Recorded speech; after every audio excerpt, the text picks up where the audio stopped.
Educação à distância, mudando realidades.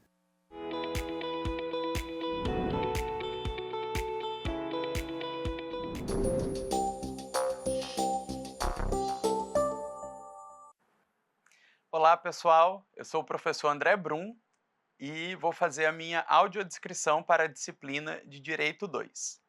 Eu sou um homem de 1,78, tenho cabelos castanhos claros e curtos. A minha pele é branca, eu uso barba e os meus olhos são verdes. Hoje eu estou vestindo uma camisa preta de mangas longas, calça cinza, sapato e cinto pretos. Esse é o sinal que me identifica na comunidade surda. Hoje eu estou gravando do estúdio de gravação do IFRO, campus Porto Velho, Zona Norte, e ao fundo tem uma parede branca com pontos interconectados. À minha esquerda tem as inscrições, EAD Mudando Realidades. Vamos para mais uma aula? Hoje nós vamos estudar os princípios do direito do trabalho. Essa temática é, de fato, a base do nosso conteúdo. Então, nós vamos ver aqui o princípio protetivo, do qual deriva outros três princípios muito importantes, que são os princípios da norma mais favorável, o indúbio pro mísero e a condição mais benéfica. Professor, quer dizer que agora a gente tem que entender latim? Não. Indúbio pro mísero vai dizer para a gente que, na dúvida, a gente interpreta para o trabalhador. Esse princípio também é chamado de indúbio pro operário. Mas eu quero chamar a atenção de vocês para uma questão muito importante sobre o princípio protetivo. O princípio protetivo é o coração do direito do trabalho. Ele é o fundamento de existência do direito do trabalho. Ele é a missão do direito do trabalho. Proteger o trabalhador é o fundamento de existência desse ramo do direito e é também a missão do direito do trabalho. Então, quando a gente pensa no princípio da norma mais favorável, no princípio do indúbio pro mísero e na condição mais benéfica, a gente está pensando necessariamente em formas de efetivar o princípio protetivo, porque o princípio protetivo é de onde vem tudo e é para onde tudo caminha. Por ser o princípio protetivo tão importante no direito do trabalho, a gente vai ter uma hierarquia muito própria quando a gente analisa as regras, as normas trabalhistas. Então, deve prevalecer, em regra, a norma mais favorável. Normalmente, pessoal, no direito, a gente pensa numa estrutura piramidal, em que eu tenho aqui no topo a Constituição Federal e abaixo dela o resto. Isso aqui para o direito do trabalho não serve. A gente tem no direito do trabalho uma hierarquia circular. Imaginem vocês, por exemplo, que eu tenho a seguinte situação. A Constituição Federal fala para a gente que o adicional de hora extra é no mínimo, 50%. Agora, imagina que a sua empresa fez uma negociação coletiva que resultou em um acordo coletivo de trabalho. Lá nesse acordo coletivo de trabalho, ficou combinado que o adicional de hora extra era de 80%. Então perceba, se eu fosse pela hierarquia comum do direito, em que a Constituição Federal está no topo, eu aplicaria 50% e não os 80% que foram combinados. Mas no direito do trabalho é circular. Todas as normas têm, em regra, uma hierarquia muito semelhante, mas eu vou selecionar aquela que é melhor para o trabalhador. Então, entre a Constituição Federal, que prevê 50%, e o acordo coletivo de trabalho, que prevê 80%, deve prevalecer o acordo, porque ele traz uma condição melhor para o trabalhador. Agora, evidentemente, quando a gente pensa na comparação entre acordos coletivos de trabalho e convenções coletivas de trabalho, a gente vai ter que pensar em uma outra análise, que é o princípio da adequação setorial negociada. Vamos pensar aqui um pouquinho. Qual é a diferença entre um acordo coletivo de trabalho e uma negociação, desculpem, uma convenção coletiva de trabalho? No acordo coletivo de trabalho, eu tenho uma empresa negociando com o sindicato de trabalhadores. Já na convenção coletiva de trabalho, eu tenho o sindicato de empresas negociando com o sindicato de trabalhadores. Então percebam que a convenção coletiva de trabalho ela é mais genérica, porque ela abrange todas as empresas daquela mesma categoria. Quando eu penso no acordo coletivo de trabalho, eu estou pensando em um documento que é muito mais específico. Ele é referente àquela empresa especificamente. Nesse caso, sempre vai prevalecer o acordo coletivo de trabalho, ainda que ele não seja o mais favorável. Especialmente desde 2017, esse princípio ganhou muita força, porque com a reforma trabalhista, que é a Lei 13.467, a gente tem uma força muito grande do acordo coletivo de trabalho, justamente porque ele é mais adequado ao setor. Então, às vezes, aquela empresa está passando por uma dificuldade, então ela chama o sindicato de trabalhadores para negociar e garantir que aqueles empregados não serão demitidos, garantir que aqueles empregados não vão perder o emprego porque a empresa vai fechar. Então, o princípio da adequação setorial negociada é, digamos assim, uma exceção à regra da norma mais favorável. O acordo coletivo de trabalho, portanto, sempre prevalece com relação à convenção coletiva de trabalho, mesmo se não for o mais favorável. Vejam o que nos diz textualmente a CLT. As condições estabelecidas em acordo coletivo de trabalho sempre prevalecerão sobre as estipuladas em convenção coletiva de trabalho. Eu sei o que você está pensando aí de casa. Você deve estar pensando assim, professor, e se o acordo coletivo de trabalho for contrário à lei? Ou contrário, por exemplo, à Constituição Federal? Vamos imaginar, a Constituição fala que o adicional de hora extra é de 50%. O acordo coletivo fala que é de 30%. Como é que fica nesse caso? A gente vai ver ao longo do nosso curso que existem limites à negociação coletiva. Por exemplo, diminuir o adicional de hora extra de 50% para 30% não é possível. Então, esse acordo coletivo de trabalho vai ser considerado inválido. Então, não vai ter nem choque, porque é uma coisa que não existe e a Constituição de outro lado. Tá joia? Mas guarda essa curiosidade aí que mais para frente a gente vai mergulhar de cabeça nos limites da negociação coletiva. Então percebam, para eu poder interpretar o direito do trabalho, eu tenho dois princípios muito importantes. O primeiro deles é a norma mais favorável. Então, sempre que eu tiver conflito entre uma norma A e uma norma B, eu vou escolher sempre a mais favorável. Eu vou sempre aplicar a norma mais favorável. O princípio do indúbio pro mísero vai dizer para a gente assim, olha, imagina que existe uma norma C. Essa norma pode ser interpretada de duas formas. Qual deve ser a interpretação escolhida? A interpretação que melhor favoreça ao trabalhador. Porque aqui eu estou falando de um princípio de escolha de interpretação, indúbio pro mísero. Na norma mais favorável, eu estou falando de um princípio que guia a escolha de normas a serem aplicadas. No direito do trabalho, a gente também aplica alguns princípios gerais do direito, dentre eles a lealdade e boa-fé.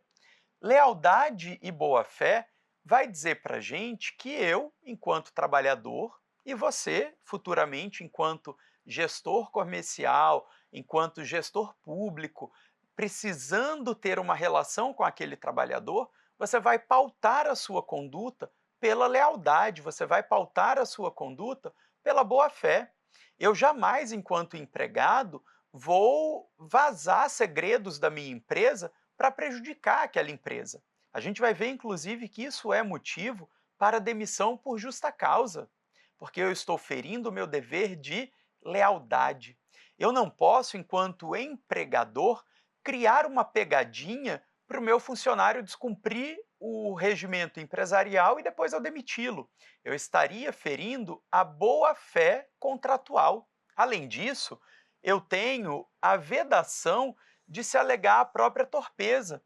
Eu não posso descumprir o direito e depois alegar esse próprio descumprimento em meu favor. Eu não posso abusar do direito. Vamos pensar aqui mais uma reflexão. Olha só, no Brasil é livre a demissão. A gente não é signatário de uma convenção da OIT que veda a dispensa sem um justo motivo. Então a gente brinca assim, aqui no Brasil, pagando bem que mal tem. Você pode demitir o seu funcionário, desde que você pague os direitos trabalhistas que ele tem.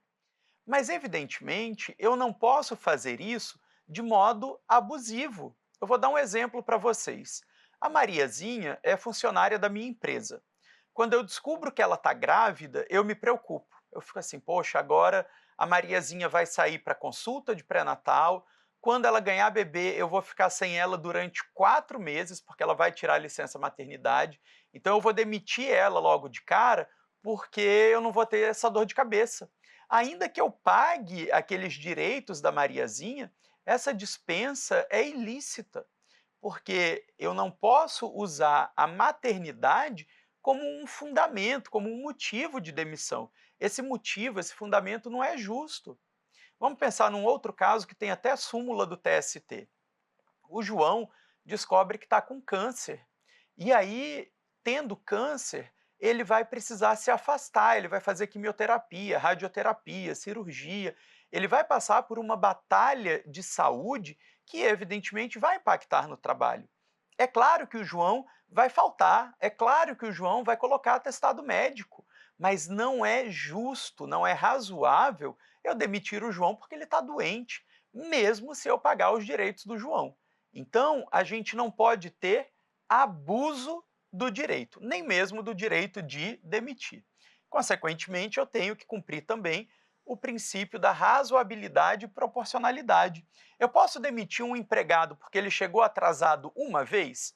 É óbvio que não, né, pessoal? Eu preciso ser razoável. Chegar atrasado uma única vez é algo que acontece com todo mundo. Talvez eu vou aplicar uma advertência, mas jamais eu vou suspender o funcionário por causa disso. Agora, cheguei no trabalho e descobri que o João vazou o meu segredo industrial para garantir que uma outra empresa tenha lucro, aí sim eu tenho uma falta muito grave. Aí sim eu posso demiti-lo tranquilamente. Outro princípio importante, a valorização do trabalho. Ele é um fundamento, inclusive, da nossa República. Ele está previsto lá no artigo 1º, inciso 4º da Constituição Federal, e depois também no artigo 170, caput, e no inciso 8º, como sendo fundamentos da ordem econômica brasileira. E aí eu quero fazer com vocês uma reflexão. Quando a gente lê o artigo 1º da Constituição, a gente vê que o valor social do trabalho e da livre iniciativa aparecem no mesmo inciso. É como se eles estivessem, de alguma forma, colocando ali uma relação para a gente refletir. Por que o Constituinte não colocou um em cada inciso? Por que ele colocou os dois no mesmo inciso? Me parece que a intenção da Constituição é dizer para a gente que esses dois princípios devem conviver em harmonia. Ela quer dizer para a gente que valor social do trabalho e livre iniciativa, cada um dos dois defendendo os dois lados da relação trabalhista, né? Afinal de contas, valor social do trabalho é para defender o empregado. A livre iniciativa é para defender o empregador. Então, o que a Constituição está nos indicando é que esses dois princípios não têm hierarquia, eles convivem e eles se relacionam, eles inclusive se alimentam. Não existe livre iniciativa sem que eu tenha um trabalho. Não existe emprego sem que alguém me oferte. Então, os dois precisam caminhar em harmonia. Bom, pensar um pouquinho sobre justiça social. Justiça social é o fundamento da Organização Internacional do Trabalho, né? Quando a gente vê lá a Constituição da OIT, ela fala para a gente assim, olha, considerando que a paz, para ser universal e duradoura, deve assentar sobre a justiça social. Então, ela vai continuar e falar sobre a OIT. Perceba, a Organização Internacional do Trabalho entende que, se não houver justiça social, a gente não pode ter paz. O mundo não estará em paz enquanto não tivermos justiça social. E essa justiça social aparece para a gente também no artigo 3º, inciso 3º da Constituição, que vai falar para a gente sobre o objetivo da República Federativa do Brasil de construir uma sociedade mais justa, reduzindo as desigualdades. E é óbvio, pessoal, que o direito do trabalho tem uma missão muito importante, porque garantir condições mais justas e uma sociedade cada vez menos desigual perpassa por melhores condições de trabalho. E, de novo, lá no artigo 170 e 193 da Constituição, a gente vai falar também sobre justiça social. Retomando, então, o princípio protetivo, que sabemos que é o coração do direito do trabalho. Ele é a principal função do direito do trabalho. Tudo que se regula, tudo que se interpreta, tudo que se aplica no direito do trabalho é para a efetivação do princípio protetivo. E ele vem da percepção de que o trabalhador é hipossuficiente. Quem tem mais força na relação trabalhista é o empregador, né? Então, a gente vai ter a hipossuficiência do empregado e uma força maior do empregador. Temos algumas tendências no que tange à aplicação do princípio protetivo. A primeira delas é a flexibilização do direito do trabalho, que vai reanalisar o próprio princípio protetivo, dando novas interpretações, novos contornos.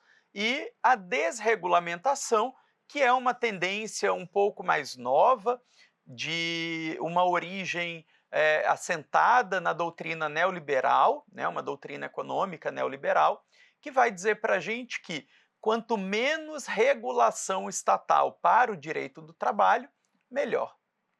Evidentemente, pessoal, tanto a desregulamentação quanto a flexibilização do direito do trabalho surge em contextos de crises econômicas.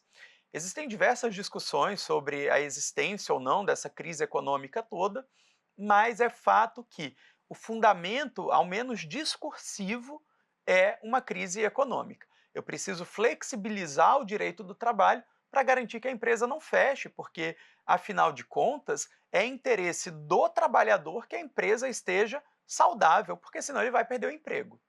A desregulamentação, como eu disse, já é uma medida um pouco mais severa, que vai trazer a tendência de que os acordos e negociações coletivas regulem cada vez mais o direito do trabalho, cada vez menos leis do Brasil, digamos assim, e cada vez mais acordos e convenções coletivas pensadas especificamente para determinadas empresas e categorias.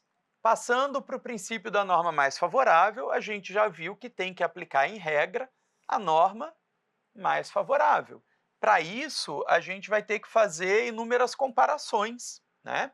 A gente já sabe que, quando estiver comparando entre acordo coletivo e convenção coletiva, a gente vai aplicar sempre o acordo coletivo de trabalho, está lá no artigo 620 da CLT, determinando que o acordo coletivo de trabalho prevaleça sobre a convenção coletiva de trabalho. Temos ainda o princípio da condição mais benéfica. Esse é um princípio que decorre de uma outra garantia, que é de cunho constitucional, está lá no artigo 5º, inciso 36 da nossa Constituição, que vai dizer para a gente que o direito adquirido deve ser mantido, ele deve ser garantido àquele trabalhador. Então, o direito do trabalho, em regra, tem relações de trato sucessivo. O que são essas relações de trato sucessivo? Uma relação é de trato sucessivo quando constantemente ela se renova. Então imagina que você é empregado seletista. Mensalmente, os seus direitos e obrigações se renovam. No dia 30 ou 31 de um mês, você fecha aquele ciclo, recebe aquele salário e no dia seguinte começa um novo. Então, isso é uma relação de trato sucessivo. O que o princípio da condição mais benéfica vai nos garantir é que, uma vez que eu tenha recebido um salário de R$ 3.000, o empregador não vai chegar para mim no mês seguinte e dizer: a partir de hoje você ganha R$ 1.700.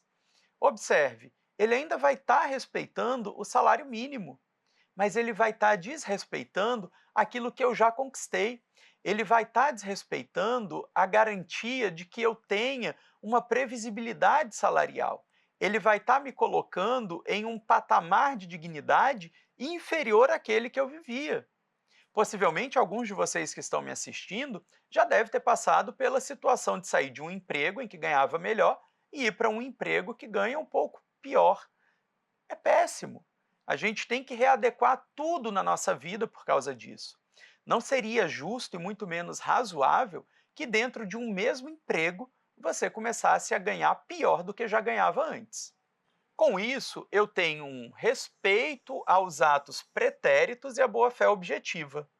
Também tenho, lá no artigo 468 da CLT, uma vedação às alterações lesivas. Eu não posso alterar o meu contrato de trabalho para prejudicar aquele trabalhador, para piorar a sua situação. Então, a gente vai ter sempre um contrato que vem sendo construído no sentido de melhorar a condição do trabalhador. E aí, evidentemente, pessoal, a gente tem que entender que as concessões de um contrato de trabalho, elas não derivam somente daquilo que eu coloco no instrumento, daquilo que eu escrevo no papel. Então, às vezes, eu nem tenho exatamente um contrato de trabalho escrito com aquele funcionário. Às vezes, esse contrato está registrado só na carteira de trabalho e previdência social. Mas ainda assim, eu tenho concessões importantes. As primeiras delas são as concessões legais.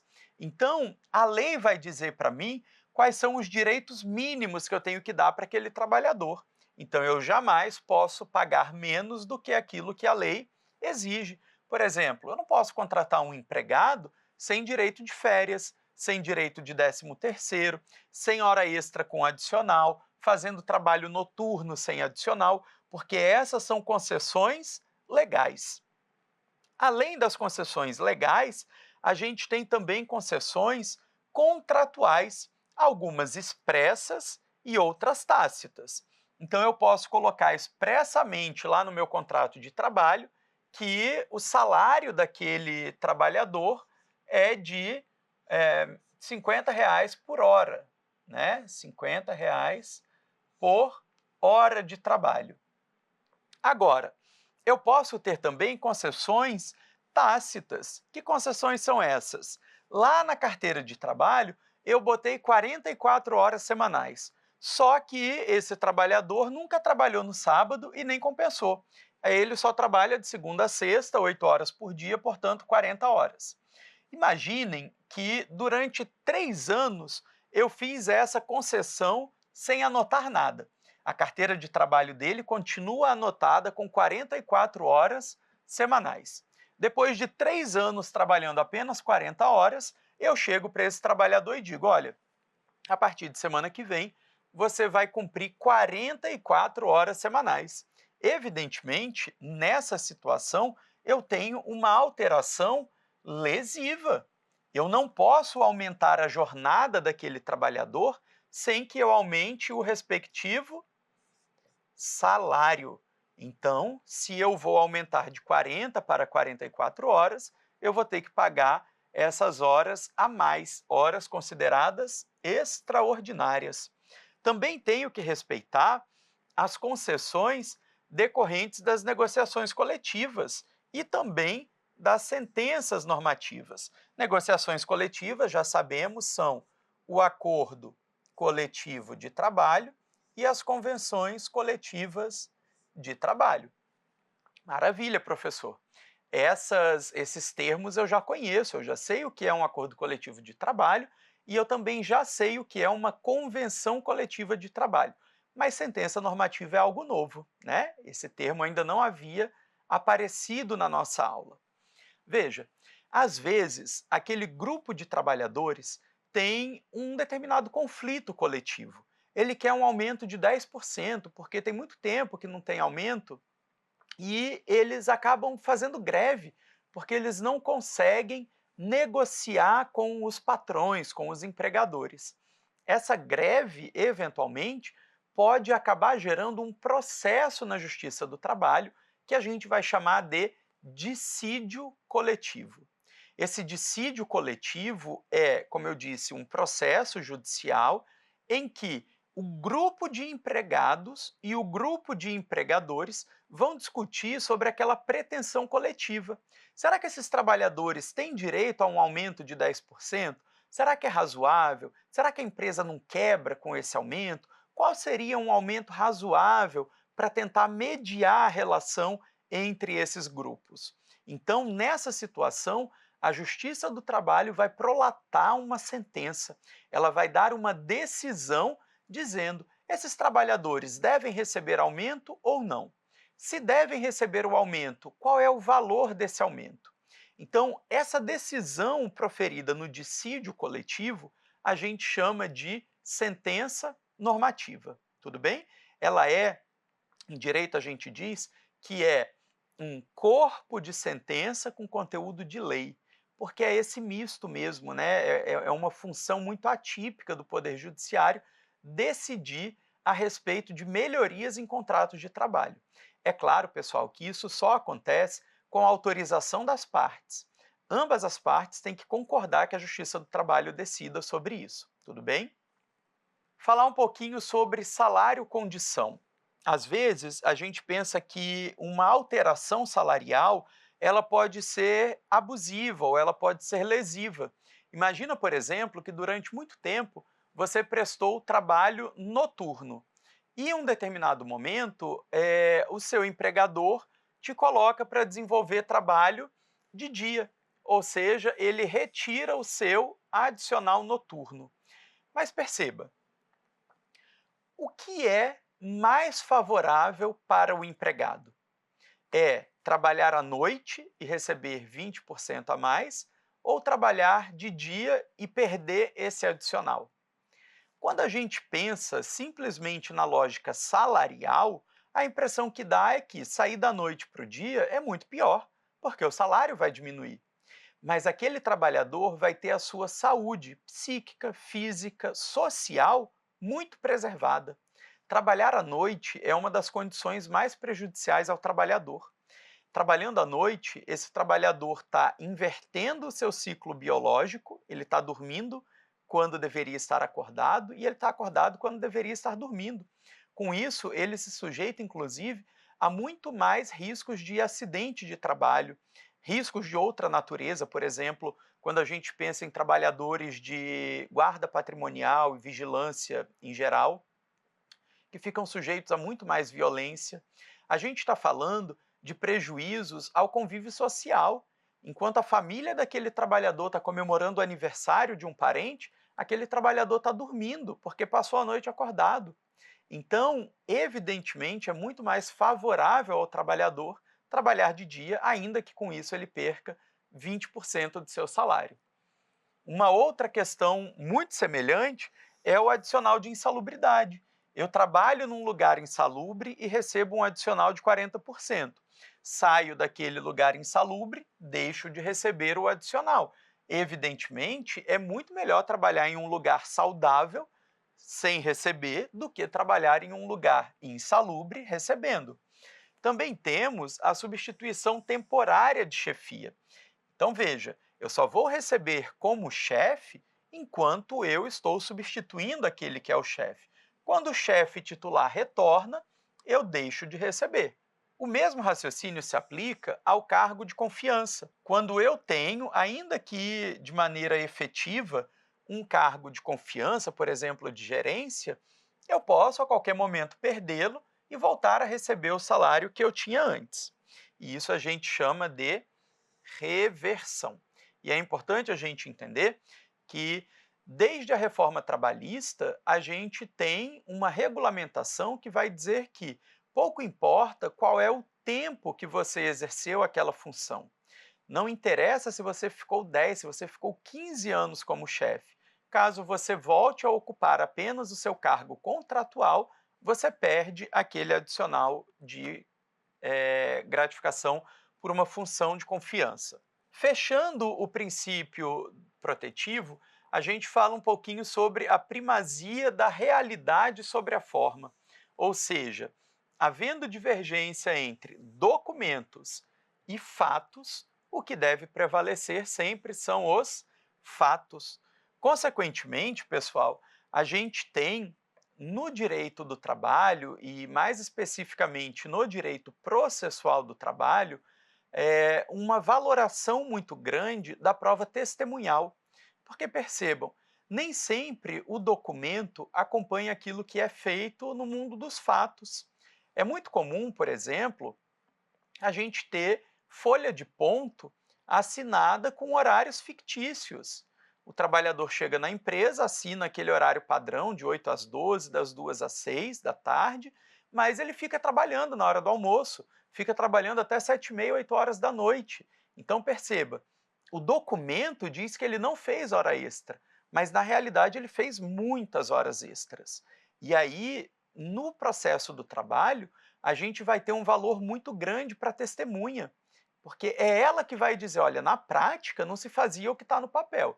Na prática era diferente, tinha hora extra e não era pouco. Lá na súmula 338 do TST, a gente tem mais uma reflexão importante do mundo dos fatos, né, da primazia da realidade sobre a forma. É muito comum também a gente ver os famosos pontos britânicos, que são aqueles pontos assinados sem nenhuma variação, sem nenhum minuto. Ninguém chega no trabalho todo dia às 8 em ponto e sai às 12 em ponto. A gente tem variações ali pequenas. Então o TST entende que uma folha de ponto assinada pontualmente, britanicamente, ela não é considerada válida como forma de prova, tá certo? Então, consequentemente, a prova testemunhal vai ser muito importante nessa situação. E aí a gente tem uma reflexão: será que a gente aplica a primazia da realidade em desfavor do empregado? A gente pode ter algumas situações em que isso vai ocorrer. Imagine, por exemplo, um funcionário que maliciosamente anota nas folhas de ponto que ele fazia hora extra, mesmo sem nunca ter feito. Então a gente pode ter, por exemplo, um empregador buscando provas de que aquele empregado foi embora.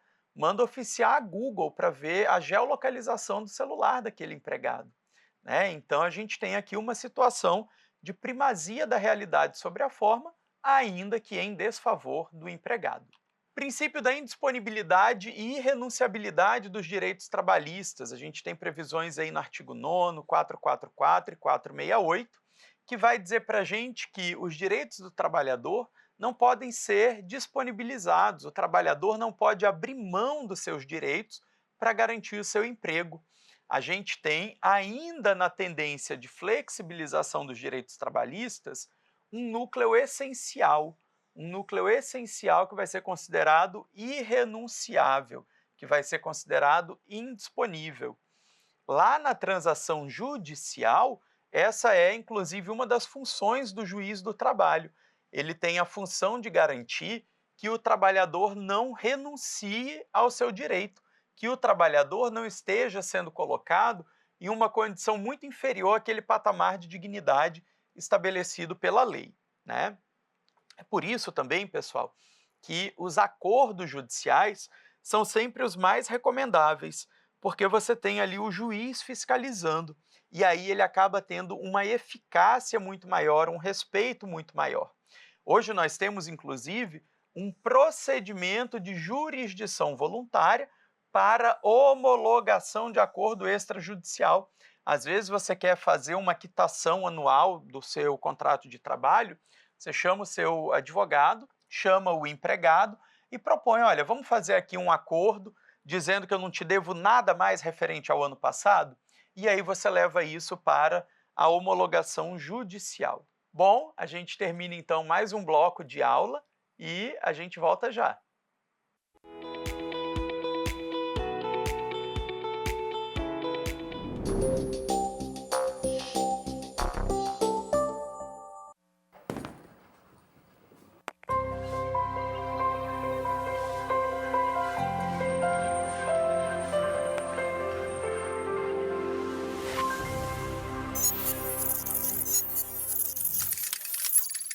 Educação à distância, mudando realidades.